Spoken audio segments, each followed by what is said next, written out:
All right, welcome back. We are on part 6, where the Book of Mormon come from. Of course, we are looking at our timeline once again. 1816, Spalding died. 1830, the Book of Mormon came out.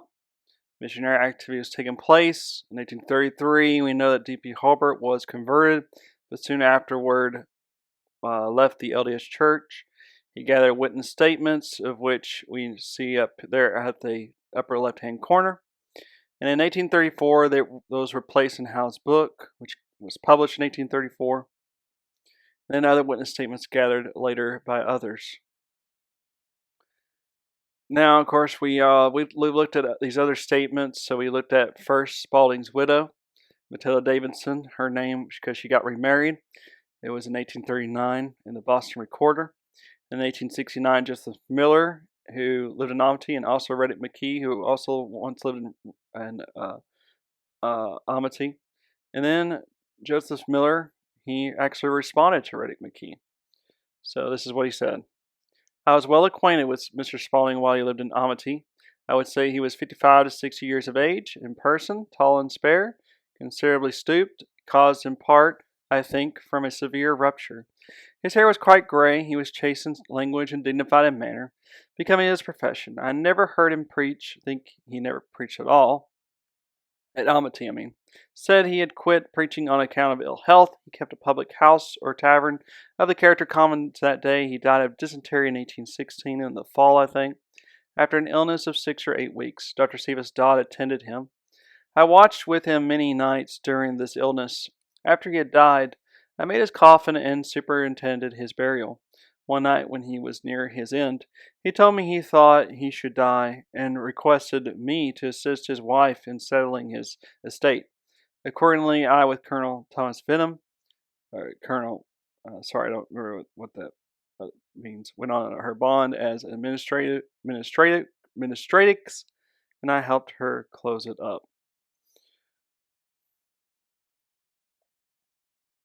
Mrs. Spalding was intelligent and of pleasing manners, with fair complexion and, say, from 35 to 40 years of age.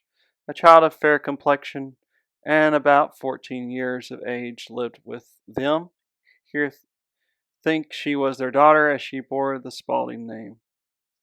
Mr. Spalding was poor but honest. I endorsed for him twice to borrow money. His house was a place of common resort, especially in the evening. I was prosecuting my trade as a carpenter in the village and frequented his house. Mr. Spalding seemed to take delight in reading from his manuscript, written on foolscap, for the entertainment of his frequent visitors. Heard him read most, if not all of it, and had frequent conversations with him about it. Some time ago, I had in my possession for about 6 months the Book of Mormon and heard most of it read during the time. I was always forcibly struck with the similarity of the portions of which it was purported to be of supernatural origin to the quaint style and peculiar language that had made such a deep impression on my mind when hearing the manuscript read by Mr. Spalding.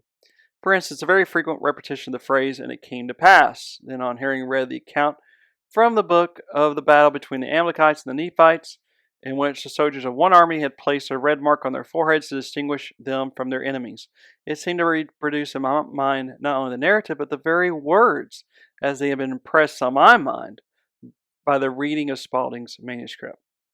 The object of Mr. Spalding in writing the manuscript found, as I understood, was to employ an invalid's lonely imagination and to support a romantic history of those lost races or tribes whose true history remains buried with their dust beneath those mysterious mounds so common in a large portion of our country. Its publication seemed to be an afterthought, most likely suggested by pecuniary embarrassment. My recollection is that Mr. Spalding had left a transcript of the manuscript with Mr. Patchen of Pittsburgh, Pennsylvania, for publication. That its publication was delayed until Mr. Spalding would write a preface, and in the meantime the transcript was spirited away and could not be found. Mr. Spalding told me that Sidney Rigdon had taken it, or that he was suspicion for it.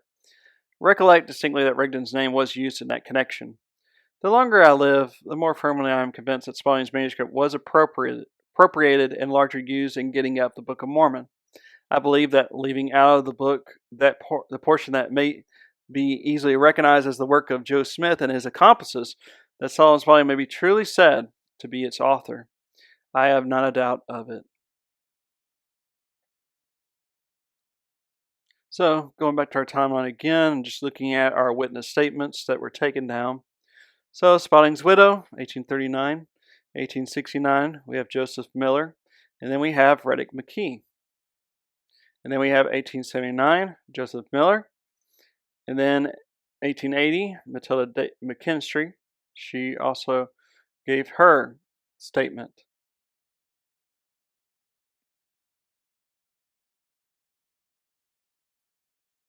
So much has been published that is erroneous concerning the manuscript found, written by my father, the Reverend Solomon Spalding, and its supposed connection with the book called the Mormon Bible. I have willingly consented to make the following statement regarding it, repeating all that I remember personally of this manuscript and all that is of importance which my mother related to me in connection with it, at the same time affirming that I am intolerable health and vigor, and that my memory, in common with elderly people, is clearer in regard to the events of my earlier years, rather than those of my maturer life.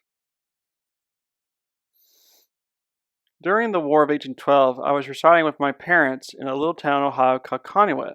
I was in my 6th year. My father was in business there, and I remember his iron foundry and the men he had at work. But he remained at home most of the time and was reading and writing a great deal.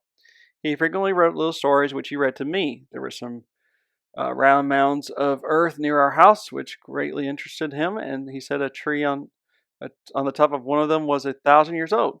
He met some of his men. Uh, he met some of his men to work digging into one of these mounds, and I vividly remember how excited he became when he heard that they had exhumed some human bones, portions of gigantic skeletons, and various relics.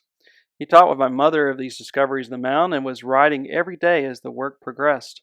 Afterward, he read the manuscript which I had seen him writing to the neighbors and to a clergyman, a friend of his who came to see him.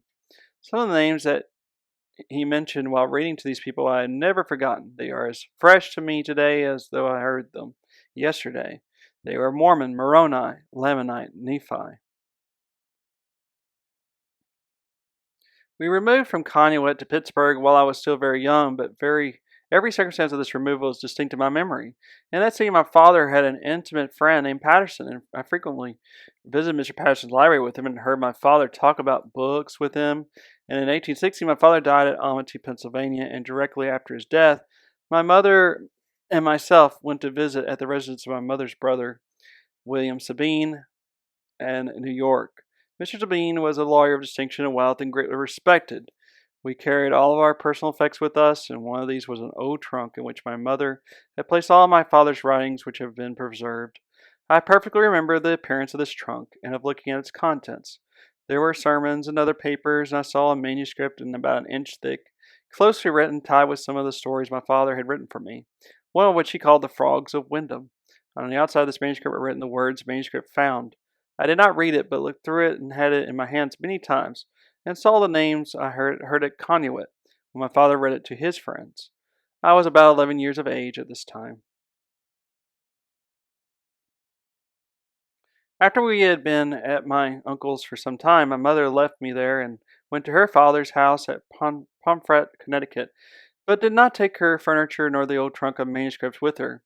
In 1820, she married Mr. Davidson of Hartwick's, a village near Cooperstown, New York, sent for the things she had left at Onondaga Valley, and I remember that the old trunk with its contents reached her in safety. In 1828, I was married to Dr. McKinstry of Monson, Hampden County, Massachusetts, and went there to reside. Very soon after, my mother joined me there and was with me most of the time until her death in 1844. We heard, not long after she came to live with me, I do not remember just how long, something of Mormonism, and the report that it had been taken from my father's manuscript found.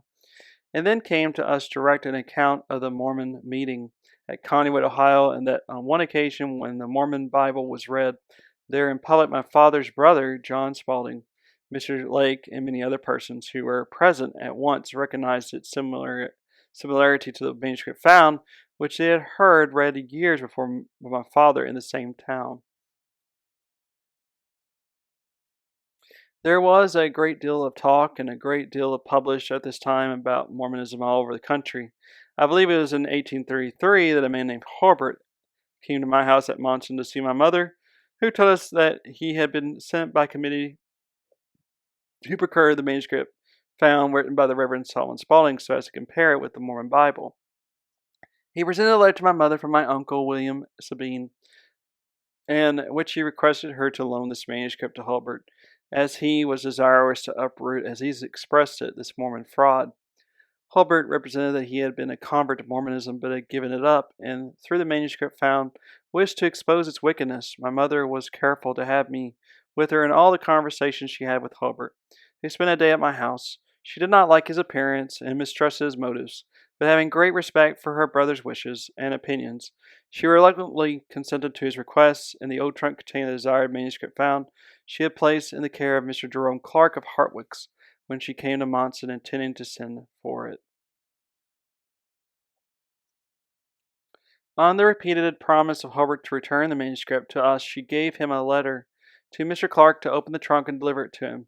We afterwards heard that he had received it from Mr. Clark at Hartwick's, but from that time we had never had it in our possession, and I have no present knowledge of its existence, Hobart never returning it or answering letters requesting him to do so. 2 years ago I heard he was still living in Ohio, and with my consent he was asked for the manuscript found.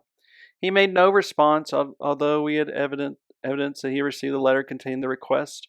So far, I have stated facts within my own knowledge. My mother mentioned many other circumstances to me in connection with this subject, which are interesting of my father's literary taste, his fine education, and peculiar temperament. She stated to me that she had heard the manuscript alluded to read by my father was familiar with its contents, and she deeply regretted that her husband, as she believed, had innocently been the means of furnishing matter for a religious delusion. She said that my father loaned this manuscript found to Mr. Patterson of Pittsburgh, and that when he returned it to my father, he said, "Polish it up, finish it, and you will make money out of it." My mother confirmed my remembrance of my father's fondness for history, told me of his frequent conversations regarding a theory which he had of a prehistoric race which had inhabited this continent, all showing that his mind dwelt on this subject. The manuscript found, she said, was a romance written in biblical style, and that while she heard it read, she had no special admiration for it for more other romances he wrote and read to her. We never either of us ever saw or in any way communicate with the Mormons, save Hulbert, as above described, and while we had no personal knowledge that the Mormon Bible was taken from the manuscript found, there were many evidences to us that it was, and that Hulbert and others at that time thought so. A convincing proof to us of this belief was that my uncle, William Sabine, had undoubtedly read the manuscript while it was in his house, and his faith that its production would show to the world that the Mormon Bible had been taken from it, or was the same with slight alterations. I have frequently answered questions which have been asked by me by different persons regarding the manuscript found, but until now they've never made a statement at length for publication. Mrs. McKinstry.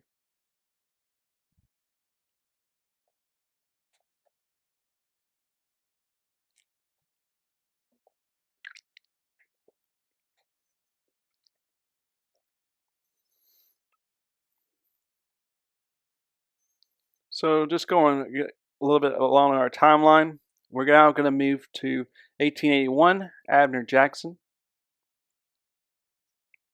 So Abner Jackson says, "Is well, a fact well established that the book called the Book of Mormon had its origin from a romance that was written by Solomon Spaulding in Conneaut, a small village in Ashtabula County, Ohio, about 1812.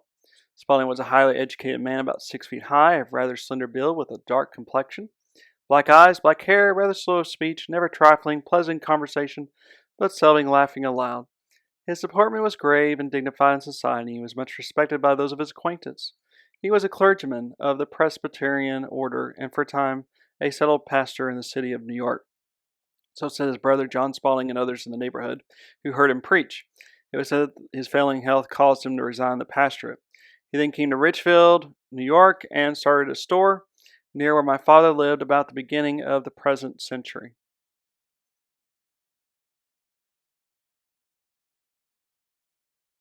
Spalding contracted for large tracts of land along the shore of Lake Erie, or on each side of the state line. In both Pennsylvania and Ohio, my father exchanged with him the farm on which he lived in Otsego County, New York, for land in Erie County, Pennsylvania, where the town of Albion now stands, and moved on at 1805.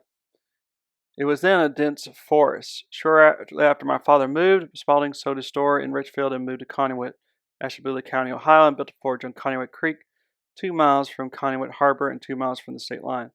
Now, you can see here, let me just stop here because I think this is important. Remember how we talked about the Jackson family, how Mr. Winchester had talked about them, and how Hulbert had visited a Jackson. It wasn't this Jackson, it was another Jackson. I don't remember the first name of this man. But you remember that first Jackson, he had read Spalding's first manuscript. And so just notice here again that it is highly possible that we see a link here that he didn't move to Conneaut. Well, it was in Conneaut we know that he started working on his second manuscript. So proceeding on. In building this, he failed, sold out, and about the beginning of the year 1812 commenced to write his famous romance called by him The Manuscript Found. This romance Mr. Spalding brought with him on a visit to my father a short time before he moved from Conneaut to Pittsburgh. At that time I was confined to the house with a lame knee, and so I was in company with them and heard the conversation that passed between them. Spalding read much of his manuscript to my father, and in conversation with him explained his views of the old fortification in this country, and told his romance. Now, notice that Spalding is he's got to be reading his second manuscript to these Jacksons. So he had read to some other Jacksons the first manuscript, but he read to these Jacksons the second manuscript. I know Morse's geography suggested as a possibility that our Indians were descendants of the lost tribes of Israel. Said Morse they might have wandered through Asia up to Bering Strait and across the strait to this continent. Besides, there were habits and ceremonies among them that resembled some habits and ceremonies among the Israelites of that day. Then the old fortifications and earth mounds containing so many kinds of relics and human bones, and some of them so large, altogether convinced him that they were a large race and more enlightened and civilized than are found among the Indians among us at this day. These facts and reflections prompted him to write his romance, purporting to be a history of the lost tribes of Israel. He begins with their departure from Palestine or Judea, then up through Asia, points out their exposures, hardships, and sufferings, also their disputes and quarrels, especially when they built their craft for passing over the straits. Then, after their landing, gave an account of their divisions, subdivisions, under different leaders, but two parties controlled the balance. One was called the righteous, worshippers and servants of God. These were organized with prophets, priests, and teachers for the education of their children, and settled down to cultivate the soil and to a life of civilization. The others were idolaters. They continued a life of idleness, in short, a wild, wicked, savage life. They soon quarreled and then commenced war anew and continued to fight except at very short intervals. Sometimes one party was successful and sometimes the other, until finally a terrible battle was fought, which was conclusive. All the righteous were slain except one, and he was chief prophet and recorder. He was notified of the defeat in time by divine authority, told where and when and how to conceal the record, and he would take care that it should be preserved and brought to light again at the proper time for the benefit of mankind. So the recorder professed to do, and then submitted to his fate. I do not remember what that fate was. He was left alone of his party. I do not remember that anything more was said of him.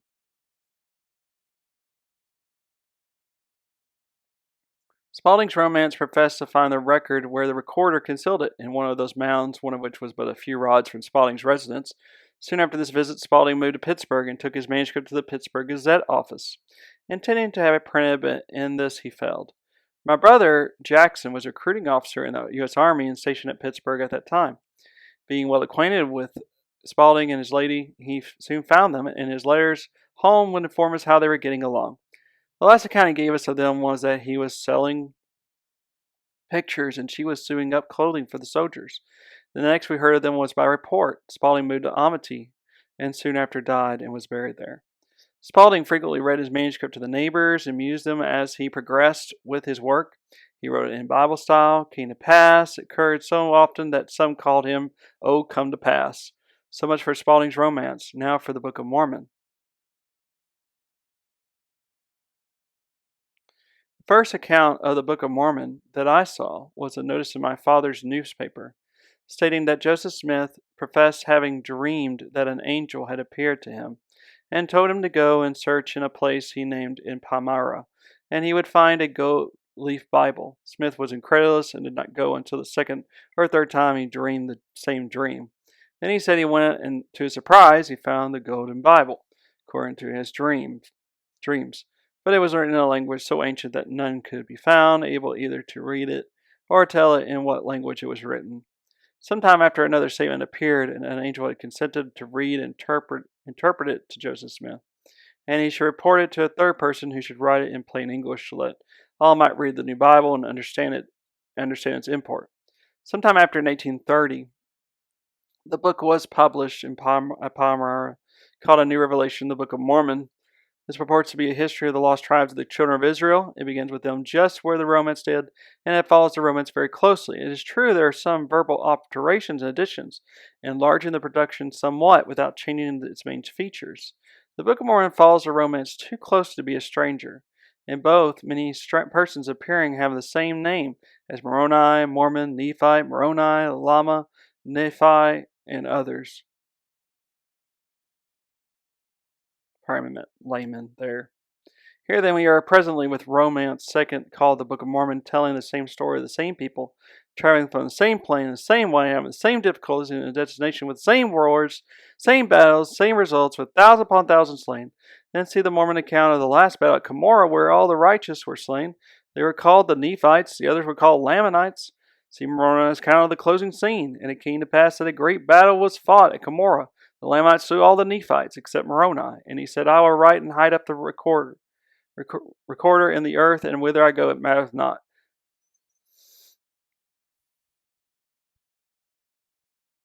I stated before that I knew nothing of Spalding after he moved to Pittsburgh, except by letters and newspapers. He soon moved to Amity, and shortly after this he died. But I have seen both of these productions, heard Spalding read much of his romance to my father, and explain his views and reasons for writing it.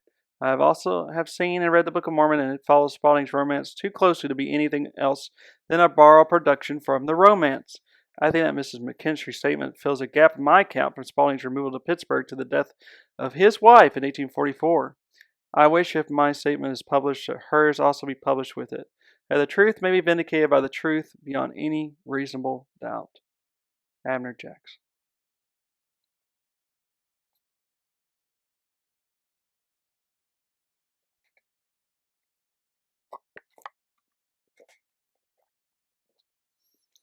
So we keep on moving on to the next statements here. 1882, Joseph Miller. So Joseph Miller says, "Dear sir, in answer to yours, I would state that I was familiar with Solomon Spalding.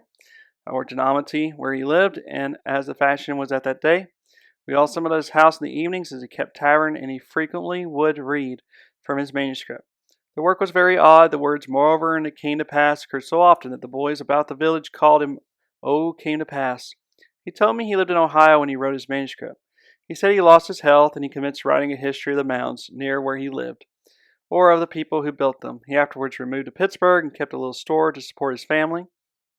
While there, he took his manuscript to Mr. Patterson and engaged in a publishing house. Mr. Patterson told him if he would write a title page, he would publish it. He left a copy and moved to Amity. He afterwards went back to have his manuscript published, but it could not be found. He said there was a man named Sidney Rigdon about the office, thought he had stolen it. The passage you refer to, as Cooper has it in his reference to being marked with red in their foreheads, Nephites I recollect distinctly. As occurring very often as to Lamanites is not so distinct, and a great many other names that were very odd. The manuscript that I saw would not, I think, make as large a book as the Book of Mormon.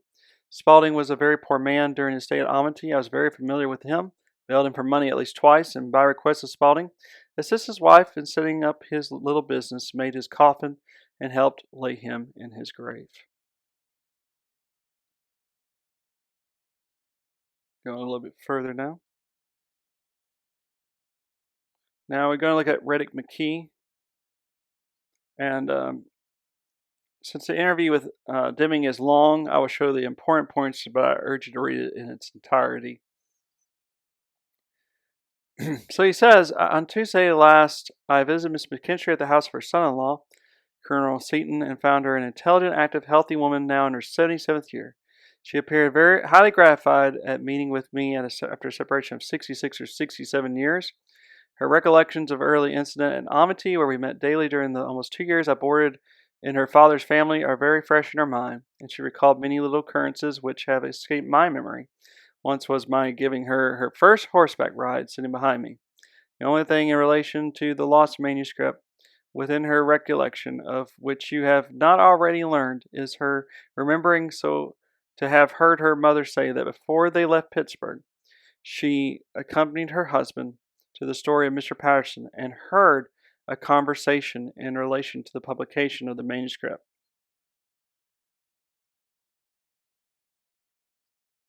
There were, too, Mr. Pattersons present, one elderly gentleman with a remarkably mild, pleasant countenance, and much more robust than the other. The more slender Mr. Patterson told Mr. Spaulding that he had read several chapters of the manuscript, and was struck favorably with its curious descriptions and its likeness to that ancient style of the Old Testament Scriptures.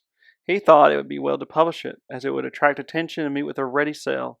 He suggested, however, that Mr. Spaulding should write a brief preface and perhaps a chapter or two in concluding the romance, giving a little more elaborate description of the Indian mounds in Ohio. Her mother thought he was engaged in doing that at the time I was living with the family at Amity. This is confirmatory of my own recollections. Now, this is going to become important later because it was probably the case that Mr. Spaulding dealt with Joseph Patterson more than he did Robert Patterson. But we'll come back to this later.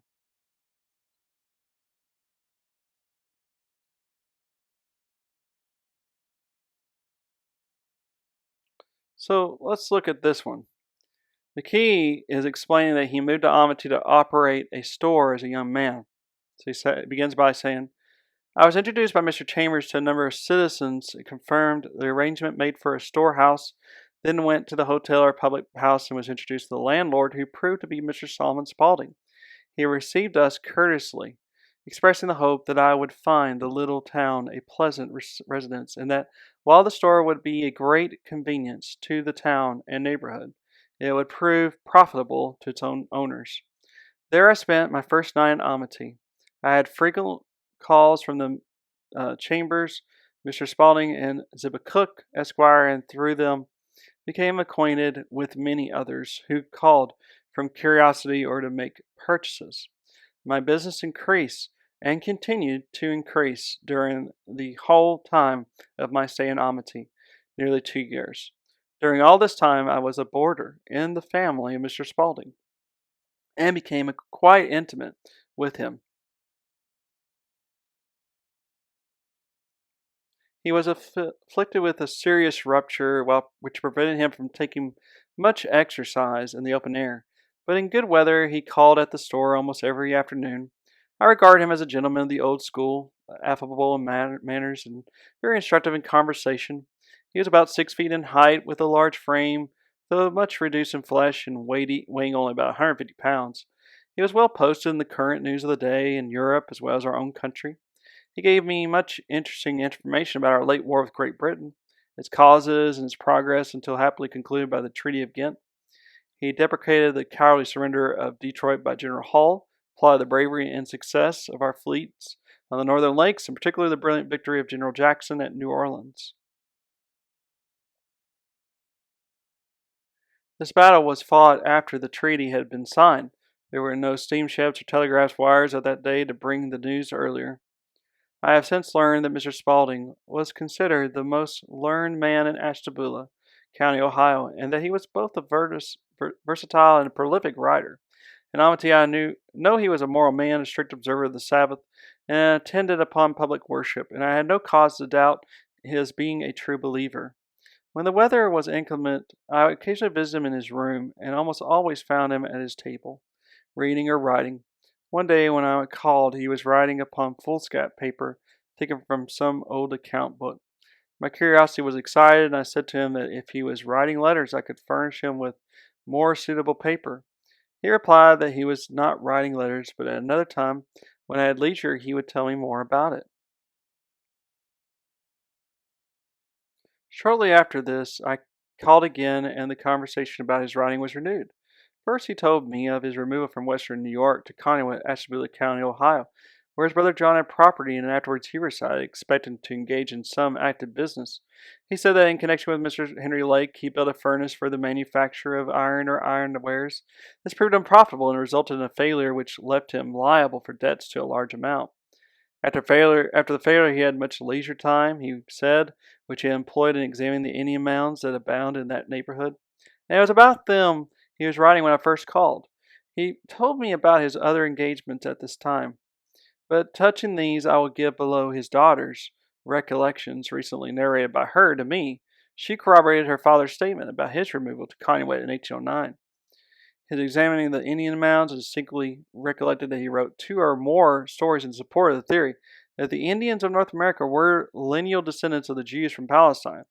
In the first of these, he brought the Jews from Palestine to America via Italy during the reign of Constantine and set forth that at Rome they engaged shipping to convey them to some place in Great Britain, but encountered stormy weather and were finally wrecked somewhere on the coast of New England. What became of the manuscript of the story she did not know with certainty, but understood that it was published in some Eastern review or magazine. This romance he afterward abandoned and set about writing a more probable story founded on the history of the 10 lost tribes of Israel. She thought her father must have wonderful powers of imagination and memory, great command of language, and facility of description.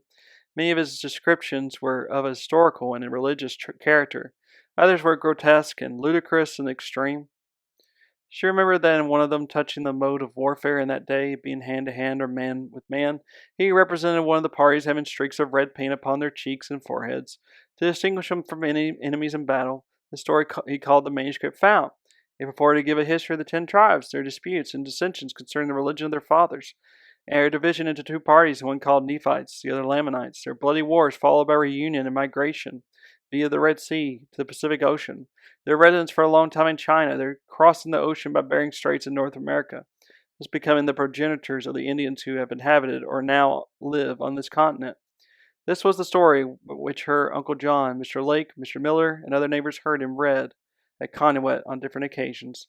They were all much interested in it, and advised him strongly to have it published. Such was not his intention at first, but he finally acceded to their advice and hoped that from its sale he might obtain money to pay at least a portion of his indebtedness. He revised it accordingly. Hearing that there was a publishing house in Pittsburgh, he made preparation for moving to that city. To effect this, he sold his furniture and some of his books, and further assisted by his brother, made the journey. Arriving, she thought, early in 1812, for the first year or two after arriving in Amity, her father seemed to be benefited in health, but in the last year of his life was occasionally very ill and confined to the house. He was fond of reading and writing, was a strict observer of the Sabbath, was intimate with Dr. Dodd, our minister, and had frequent conversations with him on religious subjects. Both were well acquainted with the Greek language of the New Testament as spoken in the days when our Savior was on earth. She also remembered Mr. Joseph Miller, who lived near the village as a frequent visitor, who tended her father in his last illness and was with him at his death, very kindly superintending his funeral, and afterwards assisted her mother in setting up the business preparatory to their returning to western New York. Mr. Spaulding told me that at Pittsburgh he became acquainted with the Reverend Robert Patterson, who then in advanced life was keeping a bookstore with a publishing department attached. He had prepared a copy of his manuscript for the printer and left it with Mr. Patterson for examination. About its publication they had frequent conversation. Mr. Patterson thought favorably of the printing, but his manager of the publishing department, Mr. Ingalls or English, had doubts about its being remunerative and thought the author should either deposit some money to pay the expenses or at least give security for their payment. This was a damper, as he was unable at the time to meet either of the requirements, and the manuscript was laid aside in the office for further consultation. Which this makes more sense, friends, when you think about why was it not published? If all he had to do was write a title page and a preface for it, but sadly he did not have the money to put down as a deposit for the publishing firm.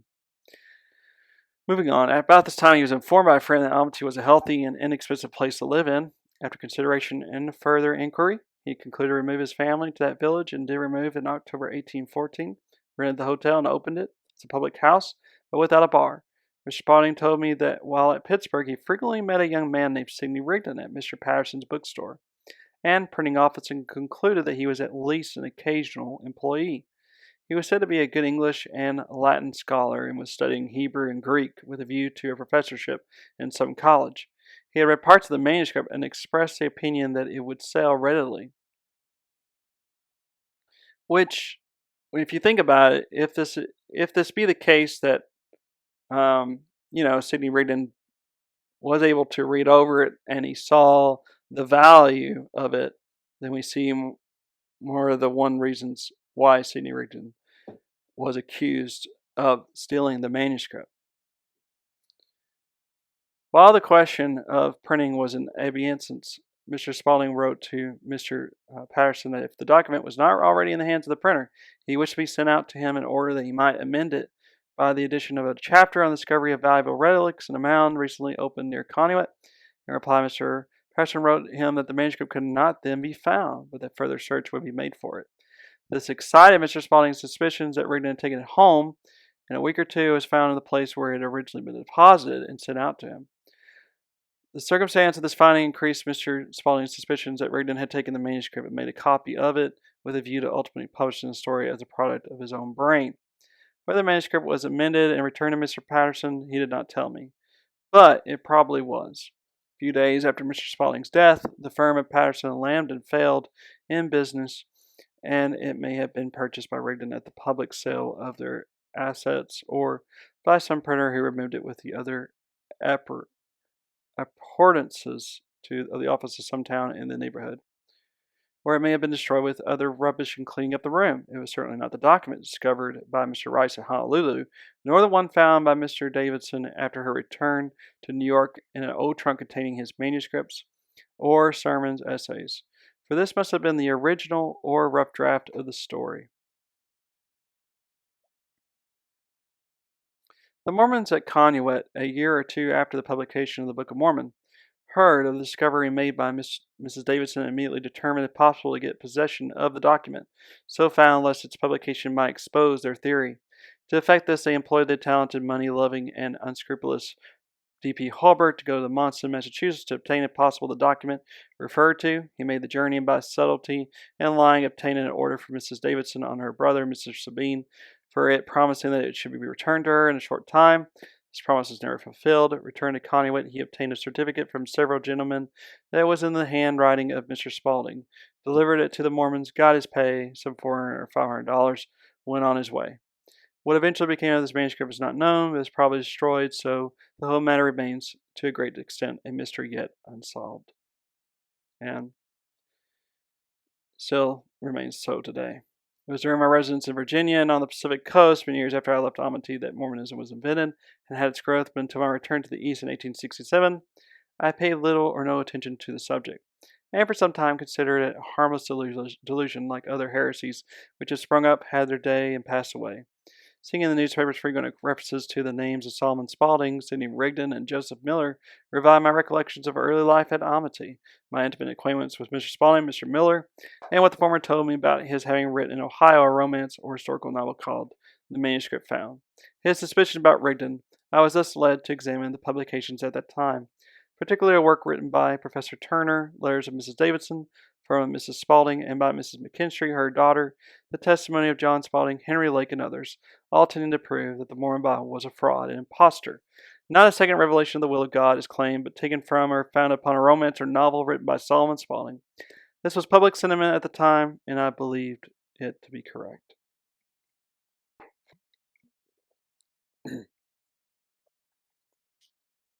At the close, I was driven into the carriage by J.F. Miller to the residence of his father, my old friend Joseph Miller, on the road to Amity. He had read the Book of Mormon carefully and was convinced that it was founded substantially upon the work written by Mr. Spaulding in Ohio. He was a particular friend of Mr. Spaulding, who died in October 1816. A month or two after I had left the village, he told me he attended Mr. Spaulding in his last illness in company with Dr. Dodd. the pastor of the church, superintended his funeral, and afterwards he settled up his business and said that Mr. Spaulding suffered greatly at times by reason of the rupture, but appeared submissive and peacefully passed away. They thought him a sincere Christian, and his death a great loss to the community. As you see, we had a lot of witness statements there in that episode. So join me next time as we study more in an upcoming episode. We really appreciate you listening and willing to watch. Thank you.